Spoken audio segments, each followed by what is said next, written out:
Hello students, आज मैं आपको एटॉमिसिटी बता रही हूँ। बहुत ही इजी टॉपिक है लेकिन क्वेश्चन जरूर आता है यहाँ से। देखो, एटॉमिसिटी है क्या है? Is the number of atoms. बस इस पे ध्यान दो। Number of atoms present in A molecule of an element. अब देखो, यहाँ लिखा मैंने मोनो एटॉमिक। मोनो का मतलब होता है वन। मोनो का मतलब क्या है? मोनो का मतलब वन और एटॉमिक का मतलब एक एटम से बना हुआ। ठीक है, molecule. A molecule of an element composed of only one atom. कितने से बना है? सिर्फ एक से। Is known as mono atomic. अब देखो, मैंने कुछ एग्जांपल लिए हैं यहाँ पर। Noble gases. नोबल गैसेस क्या होती हैं? इनर्ट गैसेस जो किसी के साथ रिएक्ट नहीं करती। तो हीलियम, यहाँ पे सिंबल लिख दिया He, neon Ne, argon Ar, krypton Kr, xenon Xe, radon Rn। याद रखोगे, जब भी सिंबल लिखोगे फर्स्ट लेटर हमेशा कैपिटल लिखोगे और सेकंड वाला स्मॉल होना चाहिए। ध्यान रखोगे लिखते समय। ठीक है। सेकंड आया मेटल्स। तो मेटल्स में potassium, sodium, calcium, magnesium, iron, copper. Potassium का सिंबल क्या है? के। अब कहोगे ये तो पी से शुरू हो, लेकिन के तो तीन तरीके से हम जो है नाम दे सकते हैं। तो ये जो है ये स्केलियम होता है एक्चुअली, तो इसलिए सोडियम का Na, कैल्शियम का Ca, magnesium Mg, iron Fe और कॉपर क्या है? Cu। अब आता है डाई एटॉमिक। डाई का मतलब होता है टू। डाई का मतलब क्या?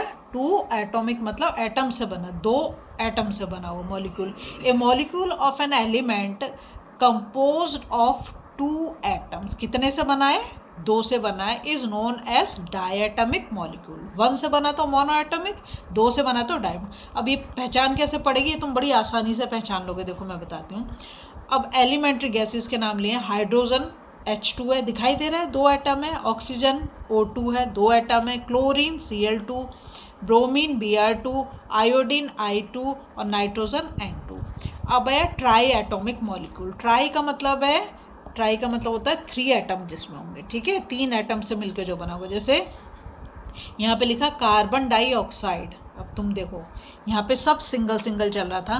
कार्बन का एक एटम और ऑक्सीजन का दो एटम, तो 2+1 कितना हो गया? 3। तो कार्बन डाइऑक्साइड क्या हो गया? ट्राई एटॉमिक हो गया। ओजोन जो है, ओजोन में ऑक्सीजन के 3 एटम है, तो इसलिए उसे ट्राई एटॉमिक बोल दिया। वाटर देखो यहाँ पर H2O, तो हाइड्रोजन के कितने? दो एटम और ऑक्सीजन का एक, 2+1 कितना हो गया? 3। तो ये भी एक ट्राई एटॉमिक है। ठीक है।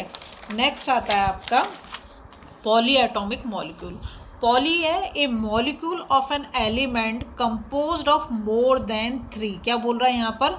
ध्यान रखोगे, अगर 3 से ज़्यादा एटम से मिलकर बना है। कितना? मोर देन 3 एटम्स, तो मतलब 3+ हो गया ये। ठीक है।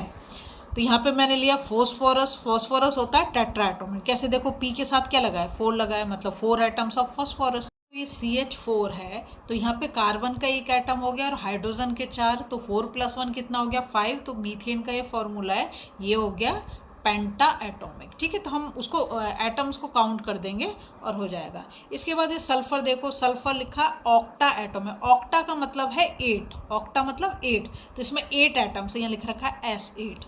जो सिंगल है उसमें तो कुछ प्रॉब्लम है ही नहीं, और अगर ऐसे अलग अलग आ रहा है तो उसको आप ऐड कर दो, ये जो नंबर दे रखा है नीचे, तो आपका आसानी से हो जाएगा। अगर आपको वीडियो पसंद आ रही है प्लीज़ लाइक शेयर सब्सक्राइब कर दें, फॉलो जरूर करें।